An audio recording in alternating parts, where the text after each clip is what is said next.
मोह माया को त्याग चुके हैं, कोपर गांव में आन पधारे, जैन धर्म के यह सितारे, मनमोहक छवि उनकी है, भगवान हमारे हैं। जो है अलबेले आत्मज्ञानी गुरुवर, जिनके दीवाने हर गली है हर डग पर, वो गुरुवर है, वो गुरुवर है, वो गुरुवर है, वो गुरुवर है। नैनों में सांसों में मन में गुरुवर, हर पल हर जीवन पाए तुझको गुरुवर, वो गुरुवर है, वो गुरुवर है, वो गुरुवर है, वो गुरुवर है। गुरुवर के हैं हम दीवाने, गुरुवर के ही गुण हम गाए, गुरुवर के हैं हम दीवाने, गुरुवर के ही गुण हम गाए, दुनिया से हैं हम अनजाने, गुरुवर के हैं हम दीवाने। विभास्वर सागर नाम मुख से लेते रहे, हो शुद्ध सागर की ही माला जपते रहे। नैनों में सांसों में मन में गुरुवर, हर पल हर जीवन पाए तुझको गुरुवर, वो गुरुवर है, वो गुरुवर है, वो गुरुवर है, वो गुरुवर है। मधुर मधुर वाणी है जिनकी, सुखद रूप है जिनका, सुंदर मन अति सुंदर शीतल सरल स्वभाव है जिनका, सूरज से भी अधिक तेज जिनकी आंखों में बसता, वो गुरुवर है, वो गुरुवर है, वो गुरुवर है, वो गुरुवर है। नैनों में सांसों में मन में गुरुवर, हर पल हर जीवन पाए तुझको गुरुवर, वो गुरुवर है, वो गुरुवर है, वो गुरुवर है, वो गुरुवर है। जय जिनेंद्र।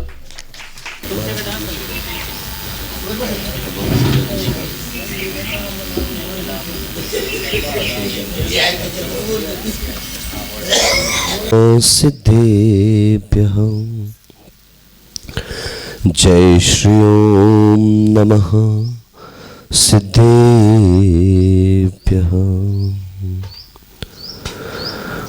मंगलम भगवान वीरो, मंगलम गौतमो गणी, मंगलम कुंद कुंदाद्यो, जैन धर्मोस्तु मंगलम। अखंड मंडलाकारं व्याप्तं येन चराचरं, तत्पदं दर्शितं येन तस्मै श्री गुरुवे नमः। सर्वमंगलमांगल्यं सर्वकल्याणकारकं, प्रधानं सर्वधर्माणां, जैनं जयतु शासनं, जैनं जयतु शासनं। जिसने राग द्वेष कामादिक जीते सब जग जान लिया, सब जीवों को मोक्ष मार्ग का निष्प्रह हो उपदेश दिया।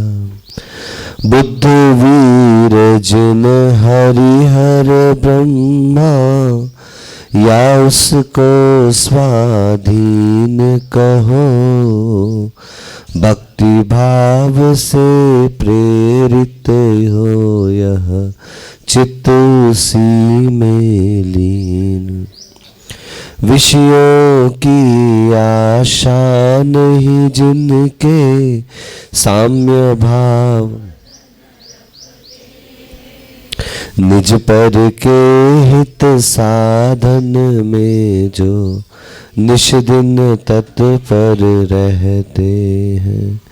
स्वार्थ त्याग की कठिन पर बिना खेद जो सह, ऐसे ज्ञानी साधु जगत के दुख समूह को हरते। ऐसे ज्ञानी साधु जगत के रहे सदा सत्संग उन्हीं का, ध्यान उन्हीं का नित्य रहे। उन्हीं जैसी चर्या में यह चित्त सदा अनुरक्त रहे। यह चित्त सदा अनुरक्त रहे। बोले पंच परमेष्ठी भगवान की, चैतन्य चमत्कारी चिंतामणि श्री 1008 चंद्र प्रभु भगवान की, चैतन्य चमत्कारी चिंतामणि श्री 1008 मूलनायक श्री पार्श्वनाथ भगवान की, 24 तीर्थंकर भगवान की, श्रमणकुल पितामह चारित्र चक्रवर्ती आचार्य गुरुवर शांति सागर जी मुनि महाराज की, परम पूज्य समाधि सम्राट गुरुवर आचार्य श्री अभिनंदन सागर जी मुनि महाराज की, अध्यात्म सरोवर के राजहंस परम पूज्य संत श्रोमणी गुरुवर आचार्य श्री विद्यासागर जी मुनि महाराज की, परम पूज्य समाधि साधक आचार्य श्री विराग सागर जी महाराज की, परम पूज्य चर्या श्रोमणी आचार्य श्री विशुद्ध सागर जी मुनि महाराज की, परम पूज्य सारस्वत श्रमणाचार्य गुरुवर श्री विभव सागर जी मुनि महाराज की, परम पूज्य साक्षात विराजमान मुनिवर श्री विभास्वर सागर जी महाराज की, परम पूज्य साक्षात विराजमान मुनिवर श्री शुद्धोपयोग सागर जी महाराज की, परम पूज्य जीवंत सरस्वती गणनी आरिका श्री ज्ञानमती माता जी की, अहिंसा परमो धर्म की द्वादशांग जनवाणी माता की। मेरे सामने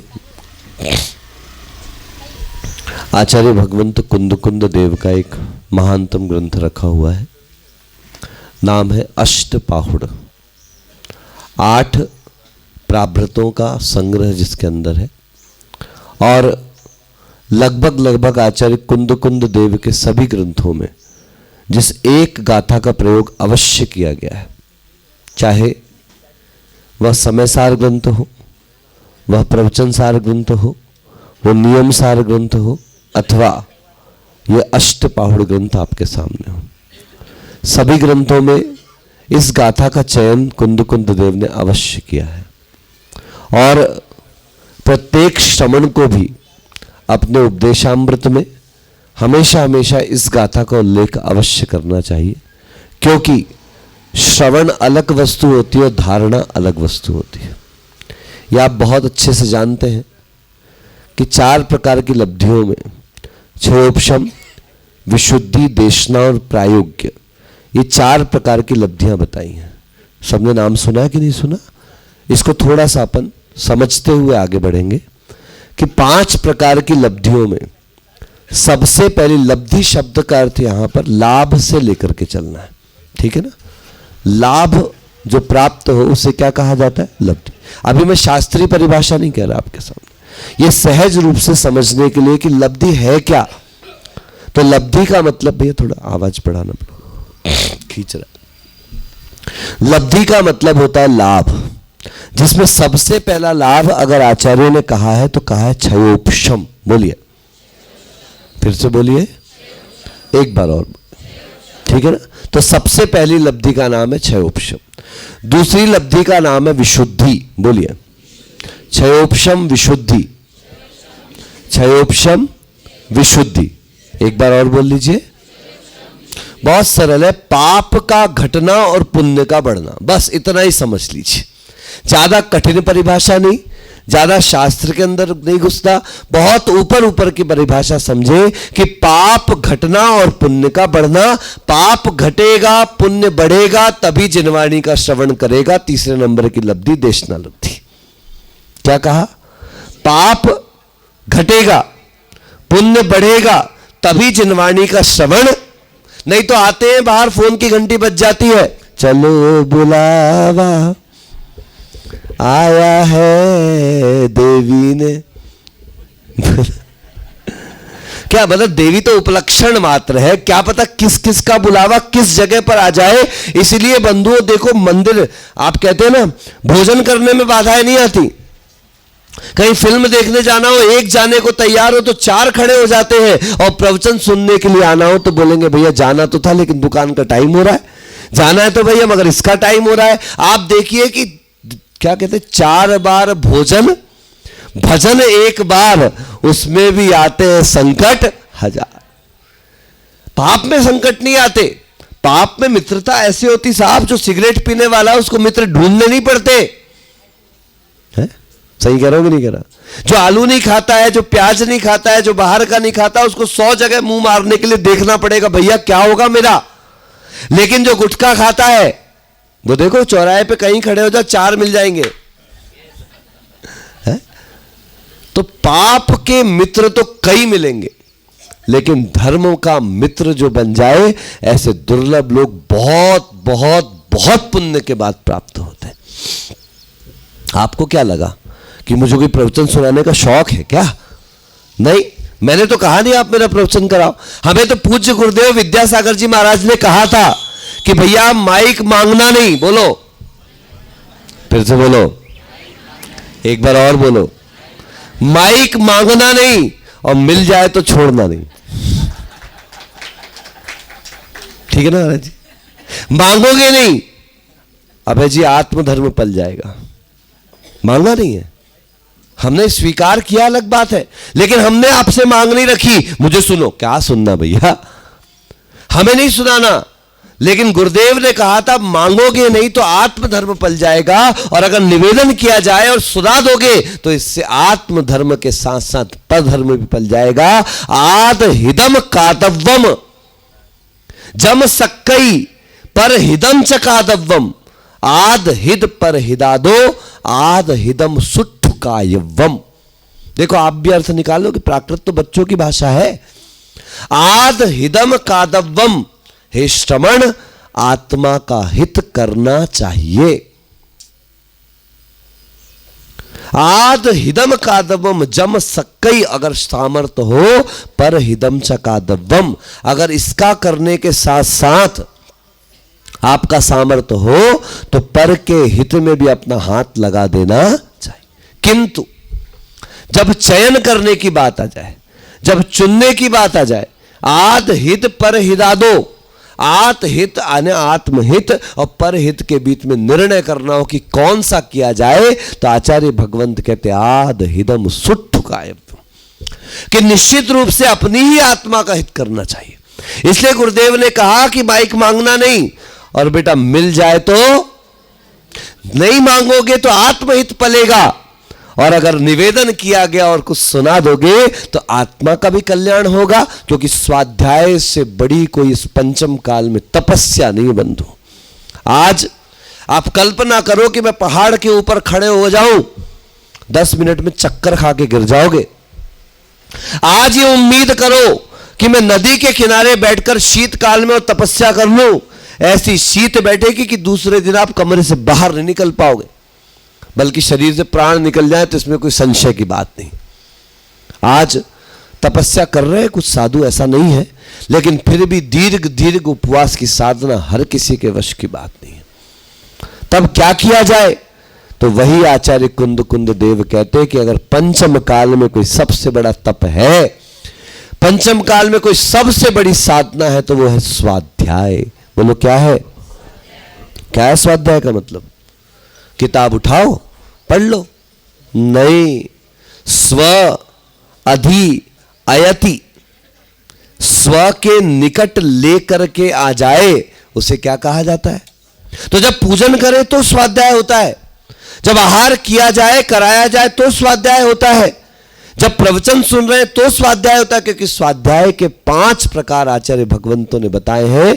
वाचना, प्रच्छना, अनुप्रेक्षा, आमनाएं और धर्मोपदेश। ये धर्मोपदेश मात्र स्वाध्याय नहीं है, पुस्तक को पढ़ लेना मात्र स्वाध्याय नहीं है, प्रश्नोत्तर शैली में भी एक दूसरे से चर्चा करना है स्वाध्याय।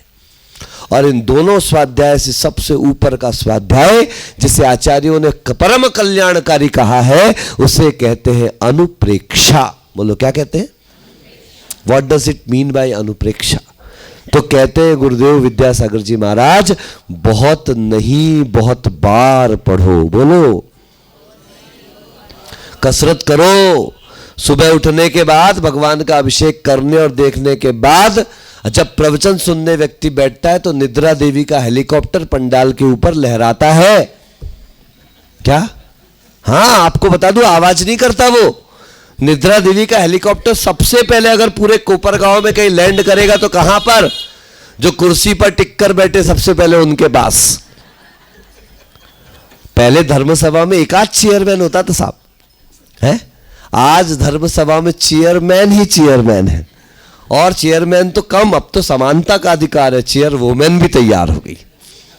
हाँ, कारण है हमारी जीवन शैली बदल गई, हमारा जीने उठने बैठने का तरीका बदल गया। देखो, पहले आदमी गरीब हुआ करता था, बोलो हाँ कि ना? पैदल चलता था, अगर गरीब मानो तो पैदल चलता था। अगर गिर गया, लग गई, कुछ हो गई तो थोड़ी बहुत खरोंच आ जाती थी बस। फिर आदमी के पास पैसा बढ़ा, ताकत बड़ी पैसे की, और पैदल से किस पर आ गए? बाइसिकल पर। बोलो, किस पर आ गए? बोलो ना। ये अम्मा जी से कोई दुश्मनी क्या हमारी? बोलती नहीं है, चौथे नंबर की कुर्सी पे बैठी, बोला करो बाइसिकल। नहीं, देखो आंटी कितनी गजब है, वो उंगली चौथा नंबर पड़ोस में दिखा रही है, आप ही का नंबर है चौथा, ध्यान रखो। कितने प्यार से उंगली, जब एक उंगली पड़ोसी को दिखाते हो तो 3 उंगली। ये तो पुरानी बात है साहब, हम नई बात आपको बताते। याद रखना कि प्रांजल भैया बता के गए थे कि जब आप एक उंगली दूसरे को दिखाते हो तो 3 उंगली आपकी तरफ होती है और अंगूठा भगवान की तरफ होता है?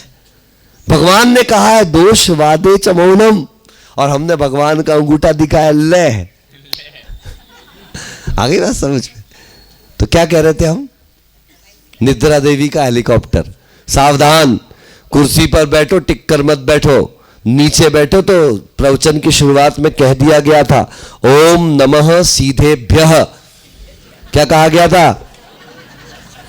आप क्या समझते? सिद्धेभ्य कहा था क्या? आपने ध्यान से सुना ही नहीं था भैया, हमने तो कहा था ओम नमः। अरे भैया, सांप कितना भी टेढ़ा मेढ़ा चले, जब उसको बिल के अंदर जाना होता तो ही will have to become straight, उसको सीधा होना पड़ता है। आप तो आत्मा के ग्रह में प्रवेश करने के लिए आए हो, जिनवाणी के ग्रह में प्रवेश करने आए हो। ऐसे बैठ गए, ऐसा लगता कोई चला गया तो वहां बैठने के लिए आए अपन, है? हाँ, पहले धर्म सभा में जब शास्त्र लाए जाते थे तो कहा जाता था सावधान तया शृण्वन्तु, सावधान होकर के सुनो, क्या पता कब कौन सी वो कल्याण की बात निकले। और कहीं में चूक गया टेढ़े होने में, कहीं में चूक गया झुकने में, कहीं में चूक गया उनको देखने में, कहीं में चूक गया तो कितने सौभाग्य के बाद, कितने अनंत अनंत भवों के पुण्य के बाद ये जैन कुल मिला। सोचो, ये 3 लोक का नक्शा उठा के देख लो जरा।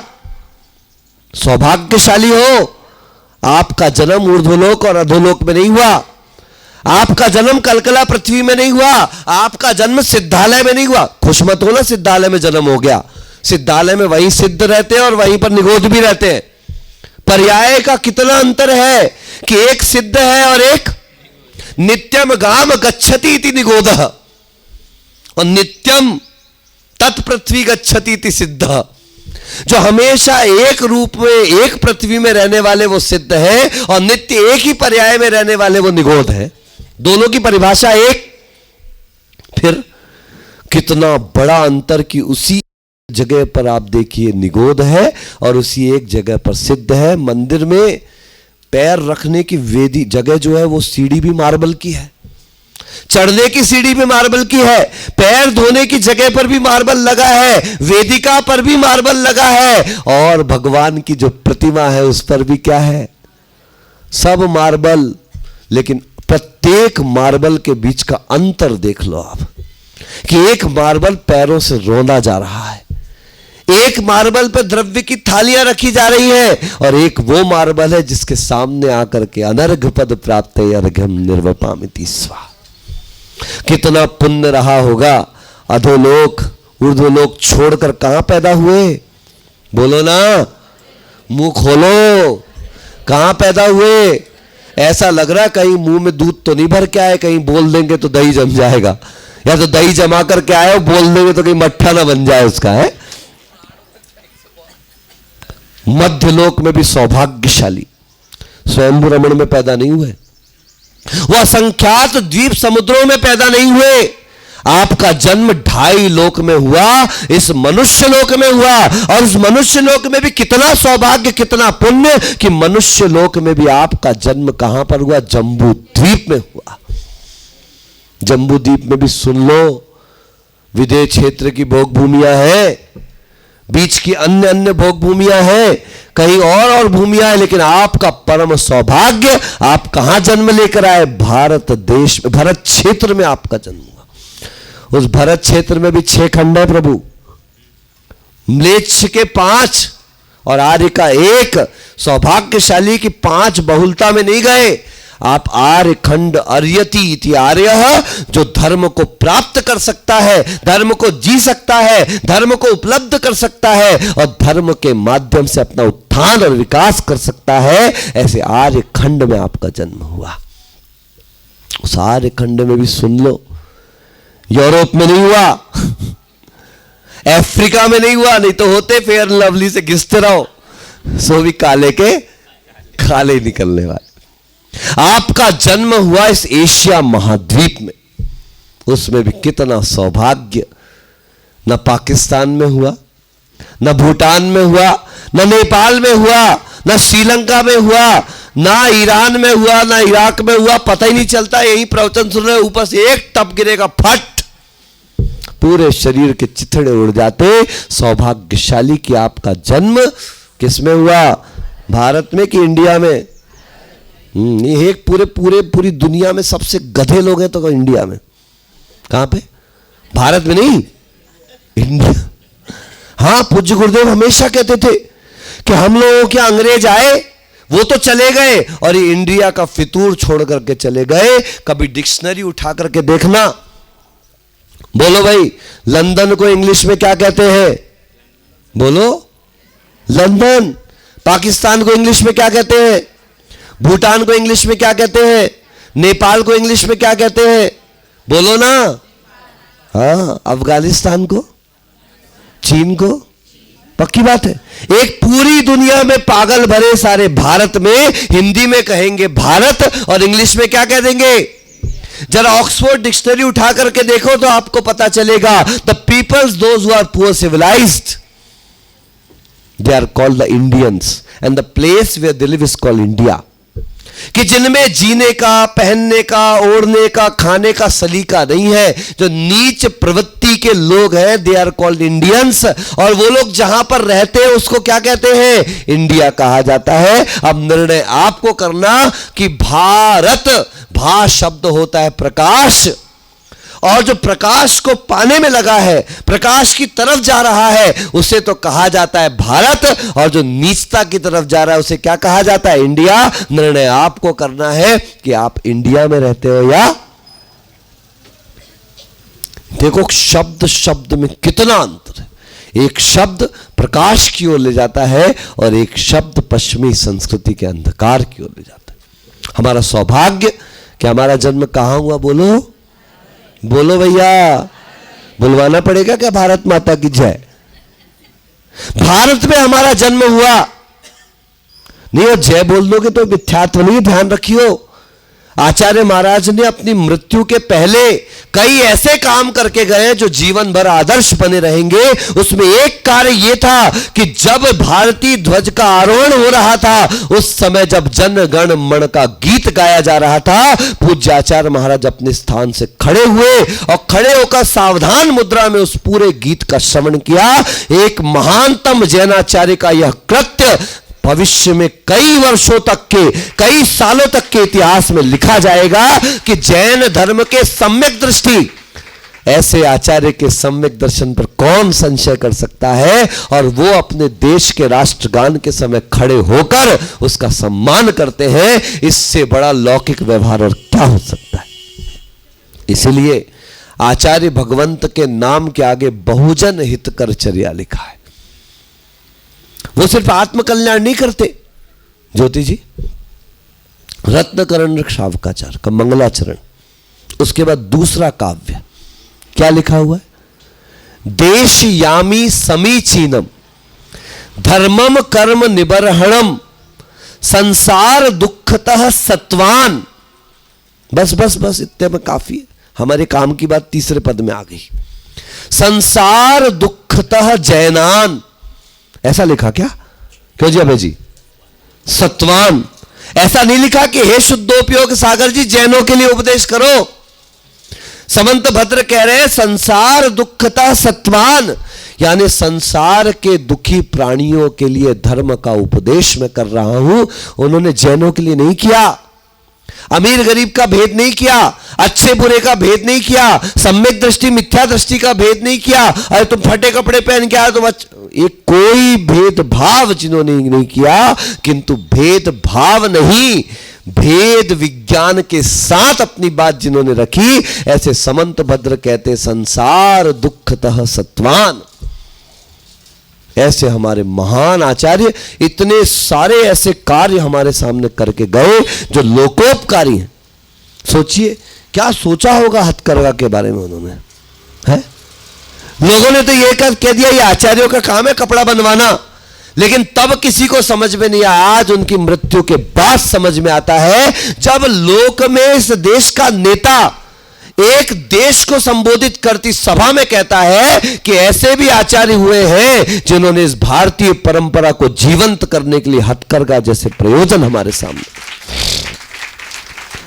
जाकर के देखिए उस हथकरघा के माध्यम से सैकड़ों लोगों को रोजगार प्राप्त हो रहा है। कितने लोग इस भारतीय शैली को अपनाने जा रहे हैं, क्योंकि समय आएगा, वो समय आएगा जब हम फिर से अपनी पद्धति की तरफ जाएंगे।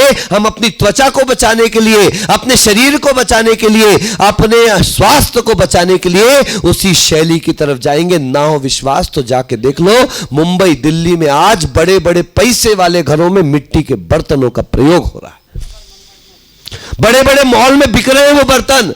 हम तो जिसको छोड़ते जा रहे हैं बैकवर्ड सोच करके, वो संस्कृति वापस अपनाना प्रारंभ कर रही है। और भारत में तो हम विदेशी संस्कृति अपना रहे हैं, विदेशों में भारतीय परंपरा को अपनाया जा रहा है। सोचिए सौभाग्य कि हम उस भारत में पैदा हुए, और सोचो उस भारत में भी कश्मीर में पैदा नहीं हुए, पल की खबर नहीं। जहां पर आप केरला में पैदा नहीं हुए, जहां पूरे तरीके से धर्मांतरण करके पूरा धर्म नष्ट कर दिया गया, उसमें भी आपको बता दूं आप सौभाग्यशाली। उस केरला में सारे हिंदू मंदिर परिवर्तित हो गए, अन्य धर्मावलंबियों को परिवर्तित कर दिया गया। लेकिन कभी नाम सुनाओ वायनाड, उसमें एक पहाड़ी पर एक गांव है जिसका नाम है पुड़ियार मला। क्या नाम है बोलो, नाम तो सुनी लो, पुड़ियार माला करके गांव है। अनंतनाथ भगवान का वहां पर 2000 साल पुराना चिन्हालय है।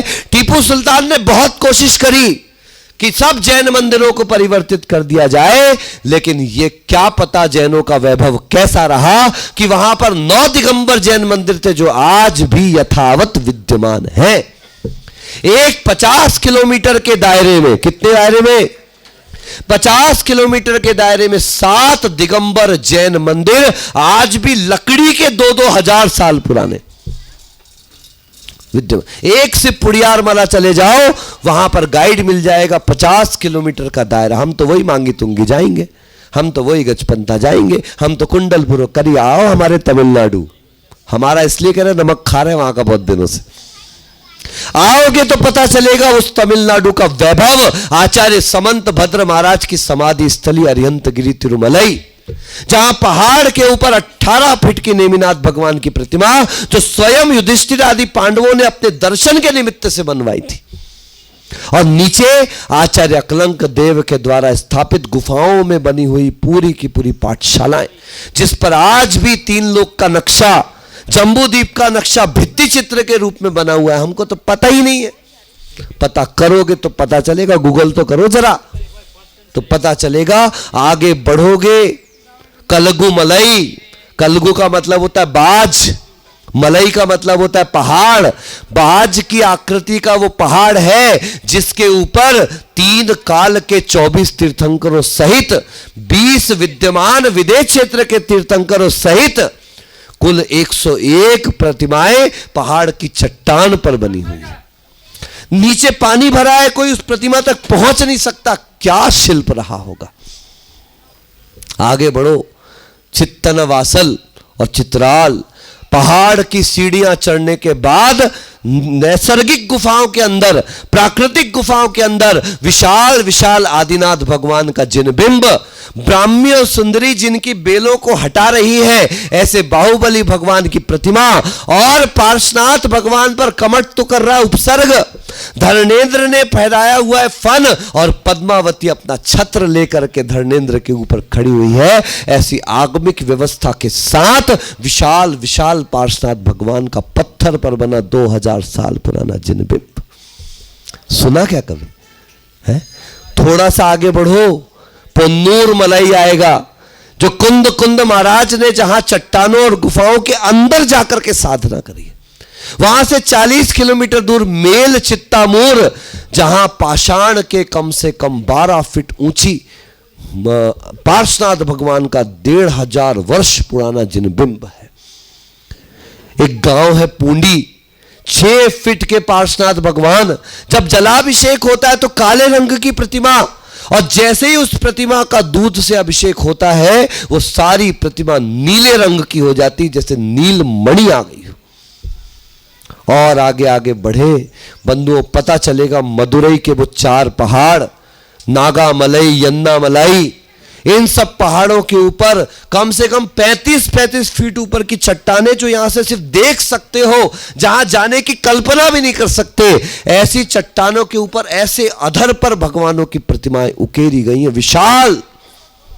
लेकिन हम सारे अपने वैभव से अनजान हैं, इसलिए ये सारी संपत्ति हमारे हाथ से जाती जा रही। ज्यादा पड़ता है गोमटेश्वर चले जाते हैं, थोड़ा लगता है कुंथलगिरी घूम आते हैं, और थोड़ा लगता है तो भैया कुंडलपुर चले जाते।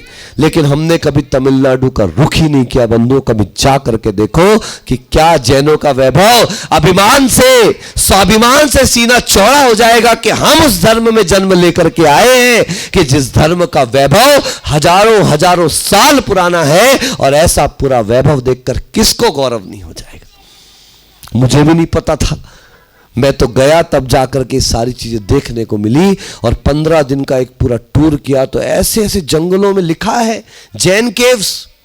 रास्ते में पूना के जो हमारे युवा बच्चे हैं, उस जैन युवा संघ ने वहां पर जहां जहां भी जैनों के जरा से भी अवशेष मिले हैं, वहां पर 3 लोग के नक्शे रूप जो माइलस्टोन बनाया है, और वहां पर लिख दिया उस जगह का नाम, और जैन केव्स लिख करके उसको संरक्षित किया। आप जरूर जाइए, दर्शन करिए, और अपने आप को धन्य मानिए कि आपका जन्म पाकिस्तान में नहीं हुआ, कश्मीर में नहीं हुआ, आपका जन्म उधर आसाम में नहीं हुआ। अभी मैं पर्यूषण करके आ रहा हूं बंधुओं, 10 दिन उस मंदिर से बाहर पैर नहीं रख सकते, भगवान की शोभा यात्रा नहीं निकाल सकते, ज्यादा देर माइक नहीं चला सकते। ऐसा म्लेच्छ खंड जैसा वो देश, जैसे तैसे मुनिराज पहुंचे तो 50 आदमियों के घेरे में मंदिर के अंदर जाना पड़ता है। और महाराज कहते भैया ऐसा लग रहा है जैसे मुझे काले पानी की सजा दे दी गई है। एक दिन भी आहार करने बाहर नहीं निकल सकते, अगर निकल जाएं तो आग लगा दी जाएगी, गर्दनें कट जाएंगी। ये स्थितियां वहां की।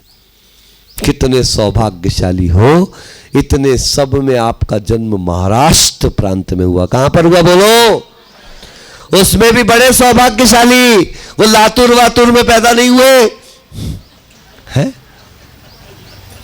मतलब ऐसी जगहों पर पैदा नहीं हुए जहां धर्म का नामो निशान नहीं। हम उस प्रांत में बैठे हुए जहां पर आज भी आपको दिगंबर मुनियों की चरण रज प्राप्त हो। इस सौभाग्य को क्या करें? बस भैया जी ने गाना गा दिया, हमने बजा दिया है।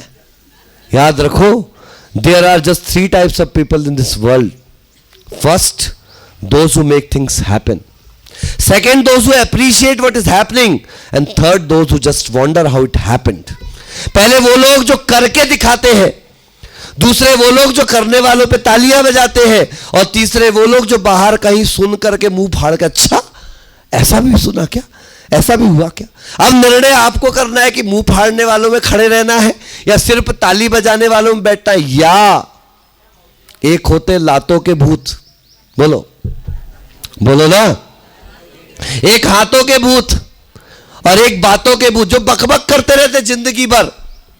आत्मा शुद्ध है, आत्मा बुद्ध छे, बस है, बस बातों में ही धर्म जिनका चल रहा है, बातों में ही ग्रंथ चल रहे हैं, बातों में ही सब चल रहा है। एक होते हैं नहीं, हाथ से तालियां बजा के सहयोग करते, और एक हमारे लातों के भूत। अब भूत बोल दिया, भूत मतलब जो है, भू धातु से बना है, जिन्होंने हुआ है, स्वीकार किया है, धारण किया है और अपने चरणों से चल के दिखा रहे हैं। इसी चरण पूज्य है क्योंकि उन्होंने अपने आचरण में उसको लेकर के आए हैं। इसलिए जब भी आप आचार्य के संग में दर्शन करने जाते हैं, वहां गेट पर साफ लिखा रहता है क्या, चरण नहीं। जल्दी नहीं करो, मेरे को तो बोलने दो।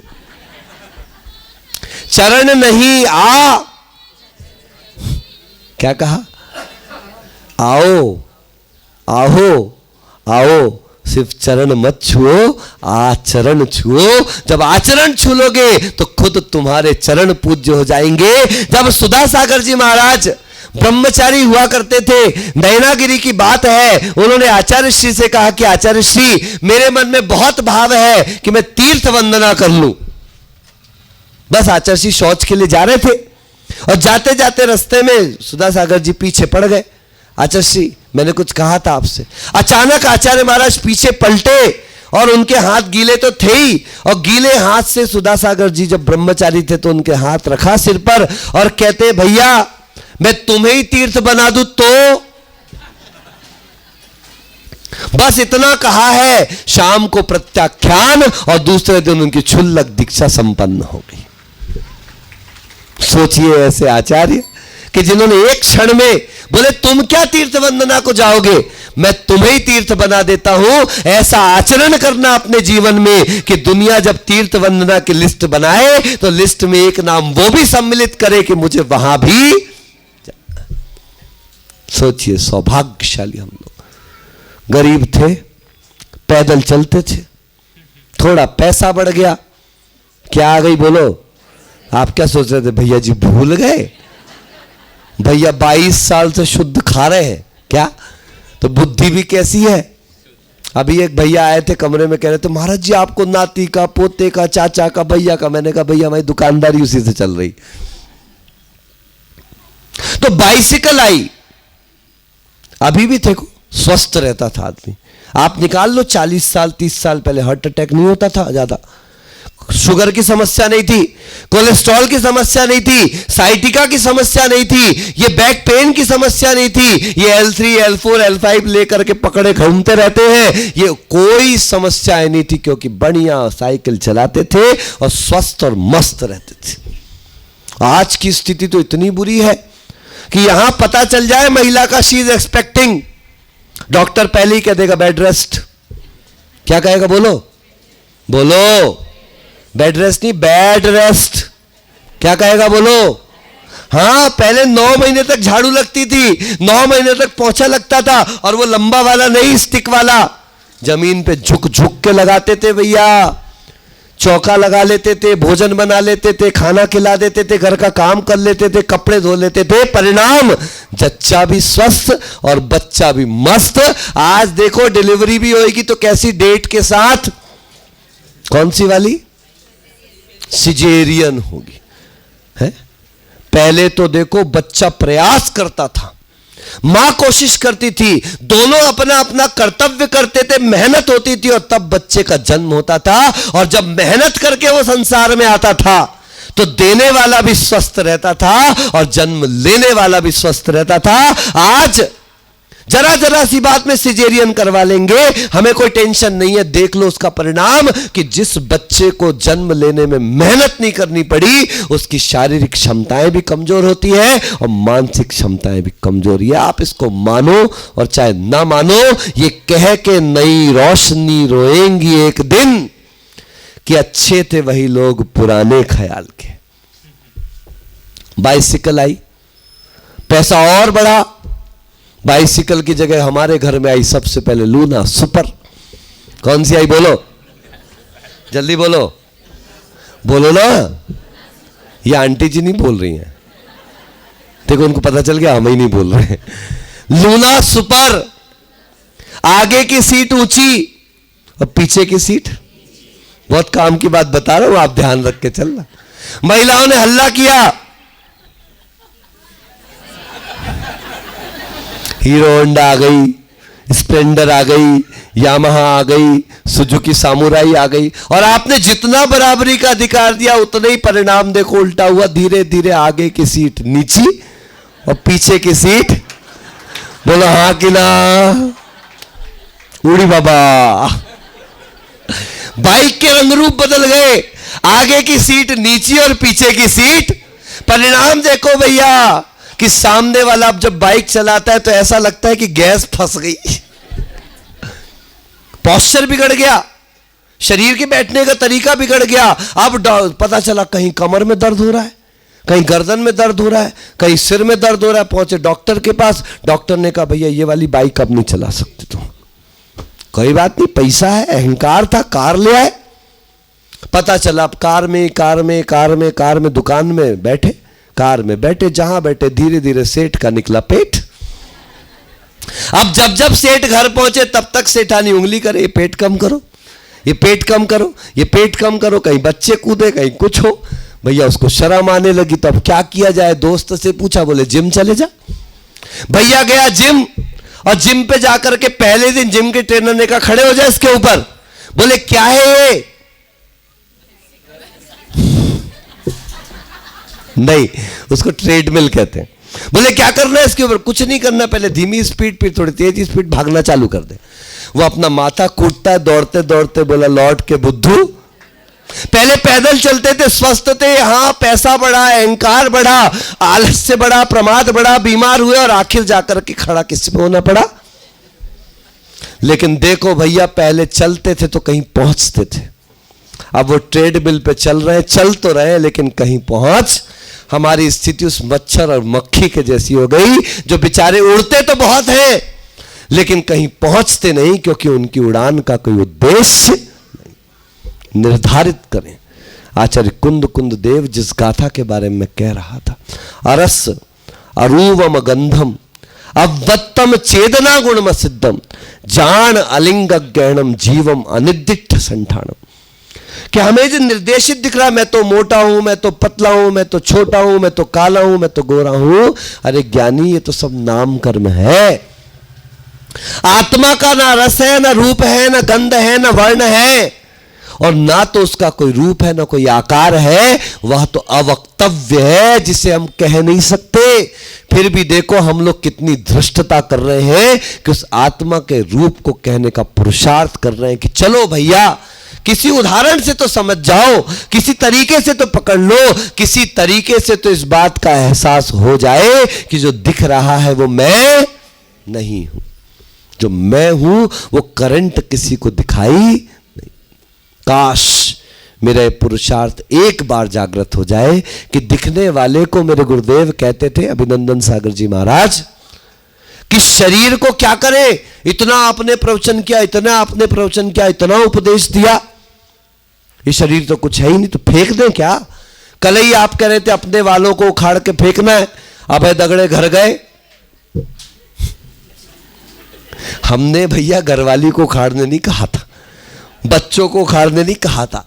अपने वालों के प्रति जो मन में राग बैठा है, जो मोह बैठा हुआ है, जो ममकार बैठा हुआ है, उसको उखाड़ कर फेंकने की बात चल रही थी बंधुओं। तो हम एक बार पुरुषार्थ ये करना प्रारंभ कर दें कि जिन वस्तुओं को अपने से लगा कर रखा हुआ है, खींच कर रखा हुआ, चिपका करके लगा हुआ है, बस इतना सा विश्वास दृढ़ कर ले कि मैं इनके साथ तो रहूं लेकिन मैं इनमें ना रह जाऊं, ये मेरे साथ तो रहे लेकिन कहीं ये मुझ में ना रह जाए। कल आपसे क्या कहा था कि हे भगवान, मैं संसार में रहूं लेकिन संसार मुझ में।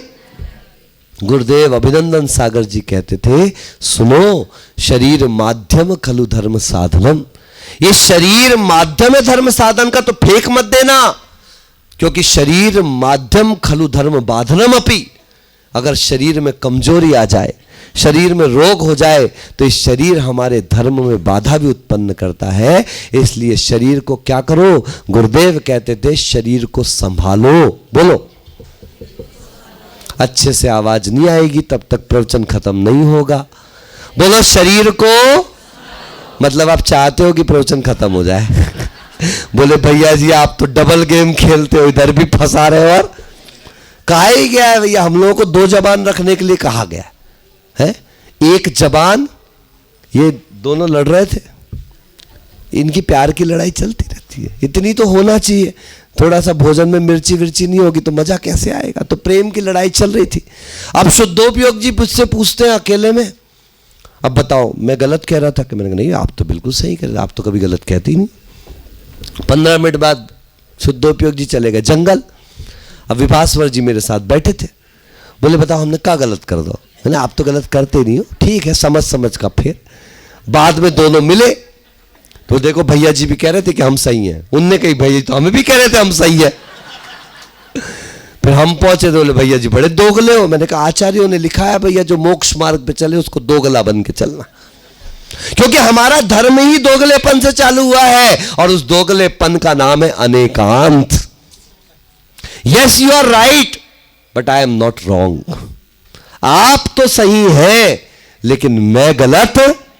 जब ये दोनों जन एक साथ स्वीकार कर लेते हैं, आप देखिए जीवन में सुख, शांति और निर्विरोध भाव वहां पर उत्पन्न हो जाता है। और जहां पर यह उत्पन्न हो जाता है, आचार्य कहते हैं स्याद्वादो विद्यते यत्र नास्ति पर पीड़नम और यत्र पीड़नम नास्ति तत्र जैनः उच्यते। तत्र जैनः विद्यते, तत्र जैन धर्मः विद्यते, कि जहां पर स्याद्वाद और अनेकांत होता है वहां किसी को पीड़ा, और जहां किसी को पीड़ा नहीं होती वहीं पर तो जैन धर्म विद्यमान होता है। ऐसा अनंत अनंत भवों के पुण्य के बाद वो जैन धर्म मिला जो कल कहा था। ये जैन धर्म जो दुर्जन को सज्जन बना देता है, ये सज्जन को संत बना देता है, संत को अरिहंत बना देता है और अरिहंत को सिद्ध भगवंत बना देता है। ऐसे धर्म में हमारा जन्म हुआ। हम बार बार इस पुण्य की अनुमोदना करें और उसका सदुपयोग करें। इन्हीं भावनाओं के साथ सीधे बिना विलंब के साथ श्रमण मुनि श्री विभासवर सागर जी के चरणों में हमारा बारंबार निवेदन कि हे मुनिवर आपके दिव्य वाणी हमें सुनने को मिले। बोले श्रमण मुनि श्री विभासवर सागर जी महाराज की।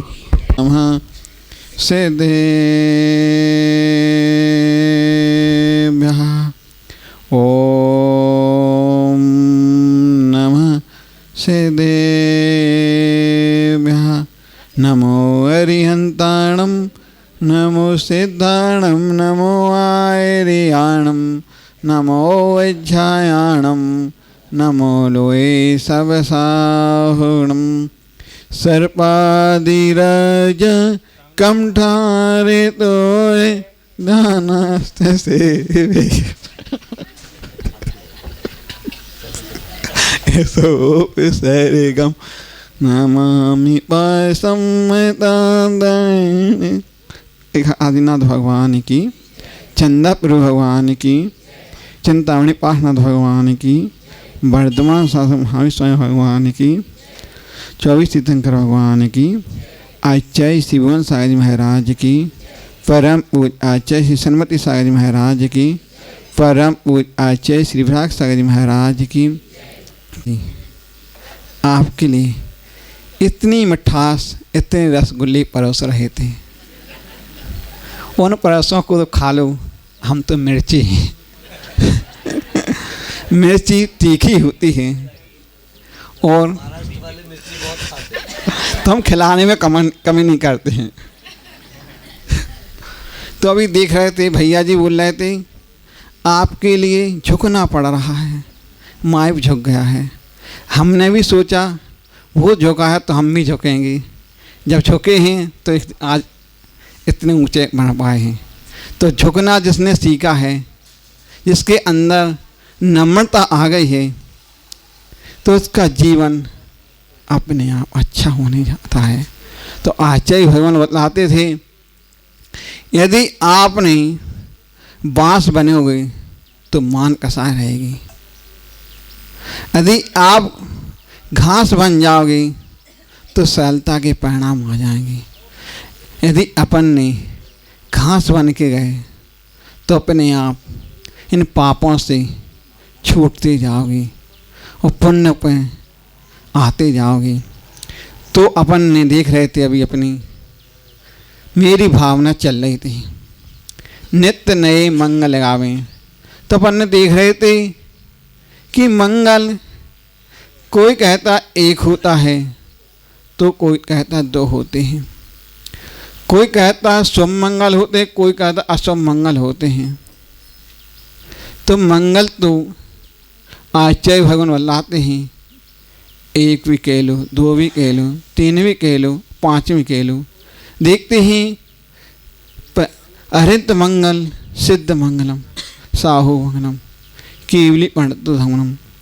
और देखते हैं मंगल साधन और भाव साध।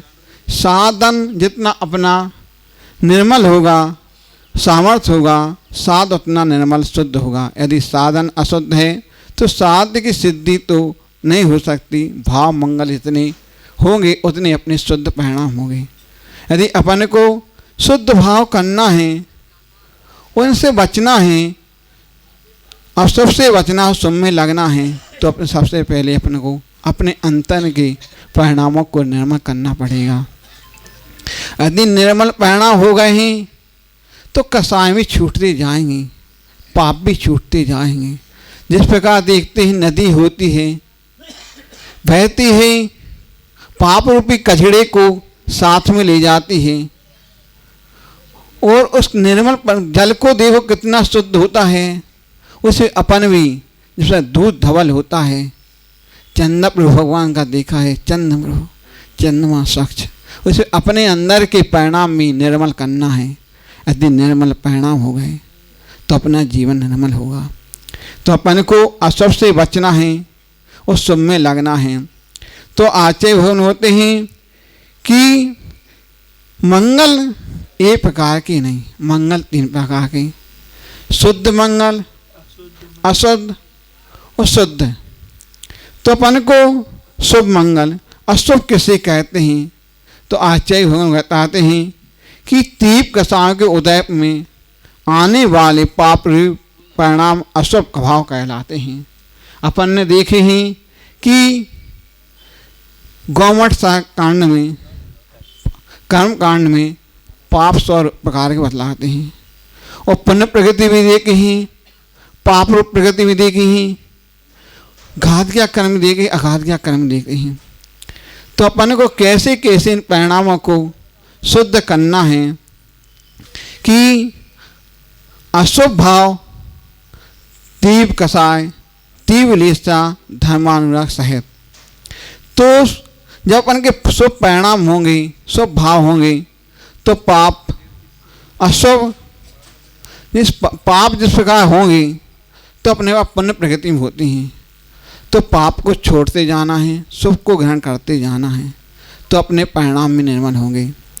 तो यदि अपन को देखते हैं कि किस प्रकार के इन परिणामों को निर्मल करना है, किस प्रकार के इन पापों को छोड़ना है, किन प्रकार के लेस त्यागेपन देखते हैं।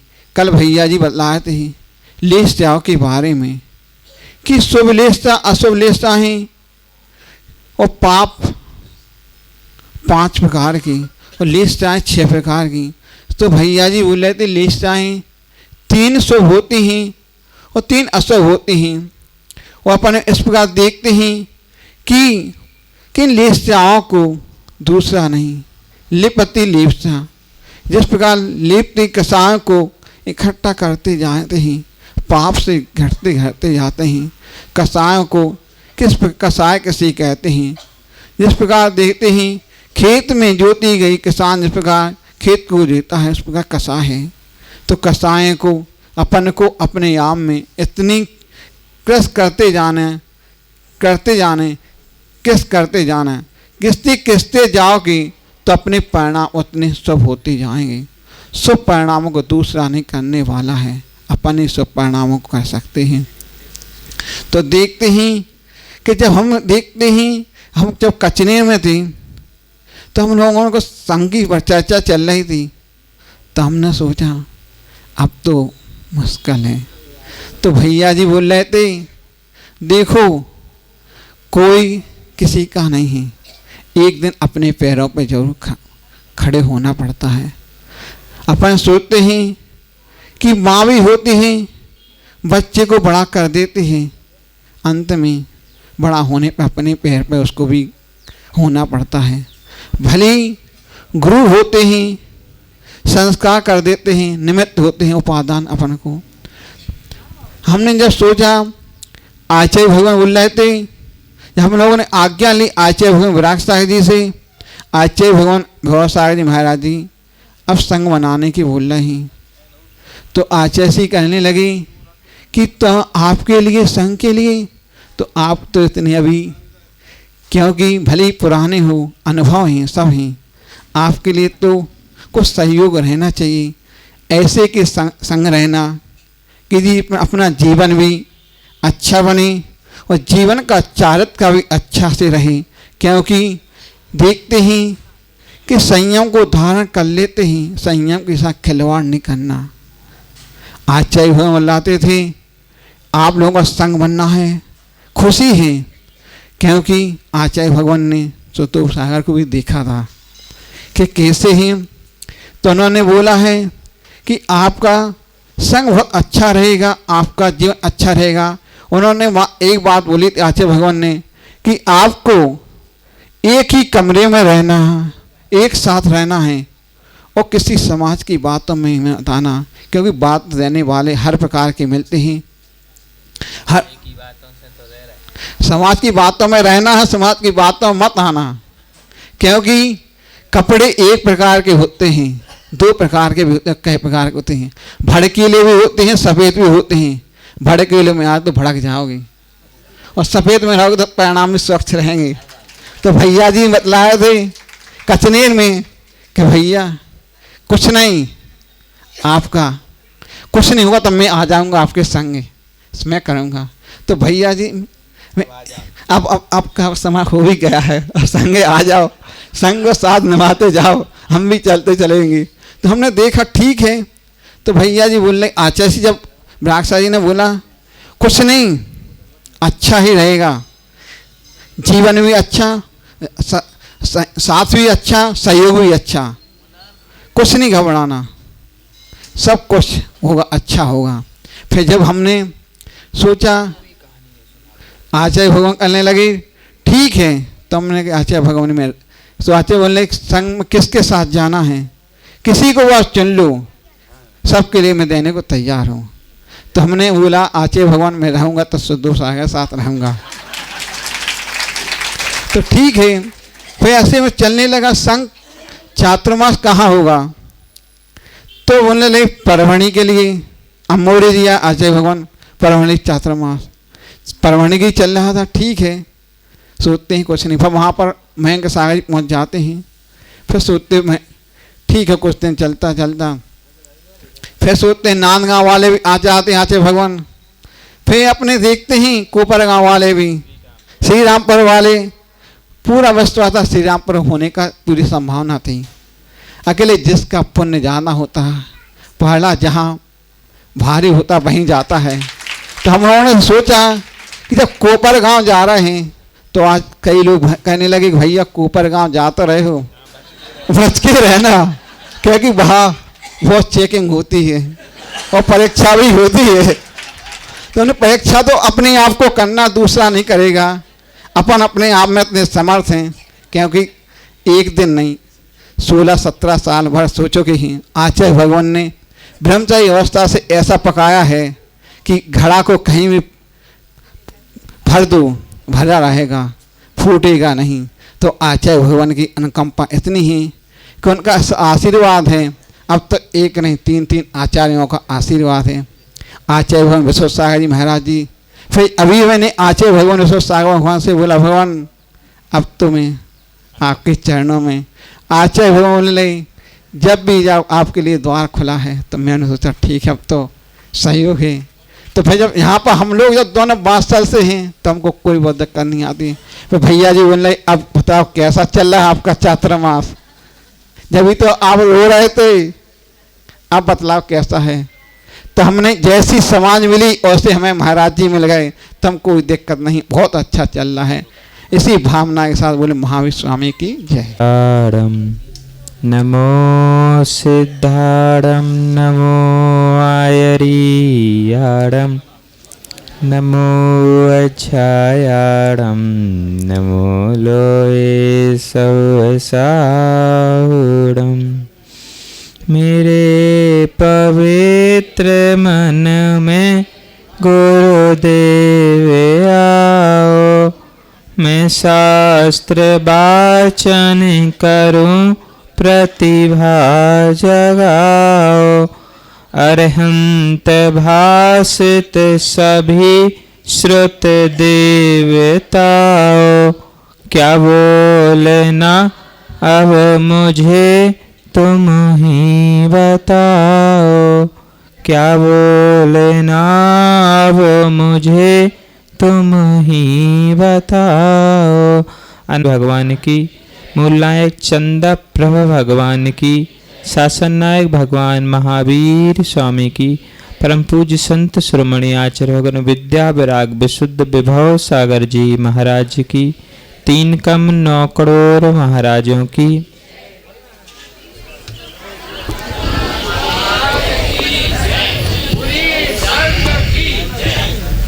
प्रसंग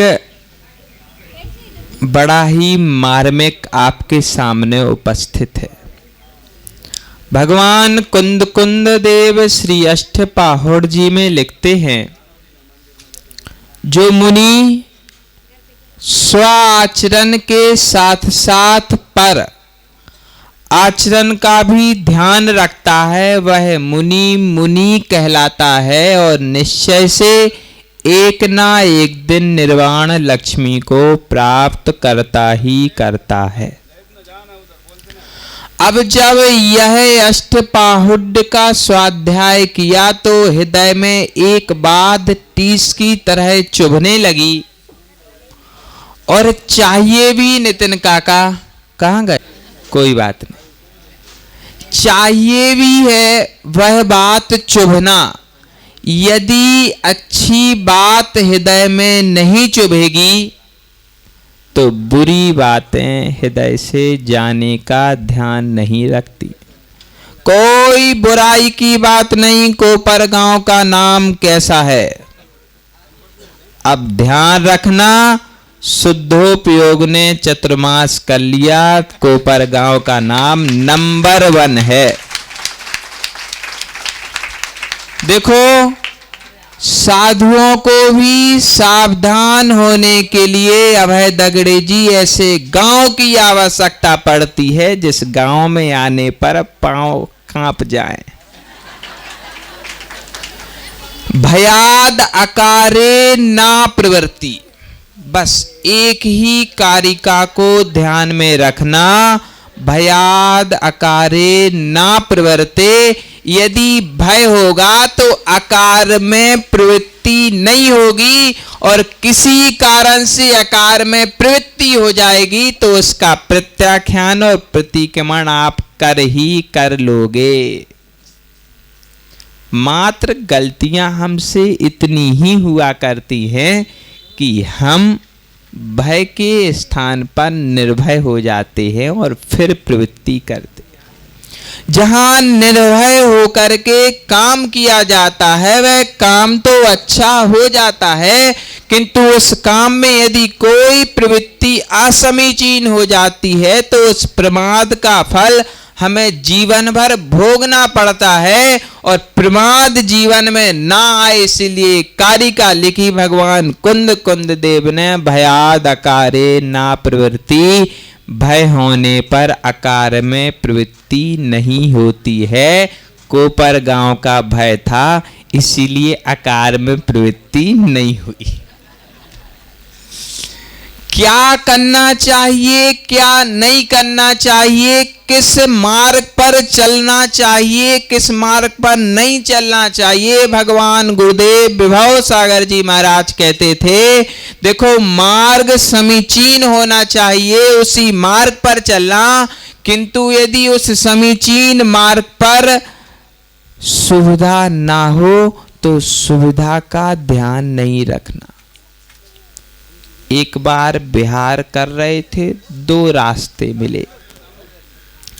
एक रास्ता था बढ़िया डामर रोड, समझते, चिकना, उस पर चलो तो जैसे काजू कतरी पर चल रहे हो, ऐसा आना। और एक मार्ग पर गिट्टियां ही गिट्टियां, उस पर चलो तो एक्यूप्रेशर हो जाए। पूरे संघ का विचार था, महाराज अच्छे मार्ग से चलो, राजमार्ग से चलो, भले ही समय लग जाए लेकिन अपन उसी मार्ग से चलेंगे।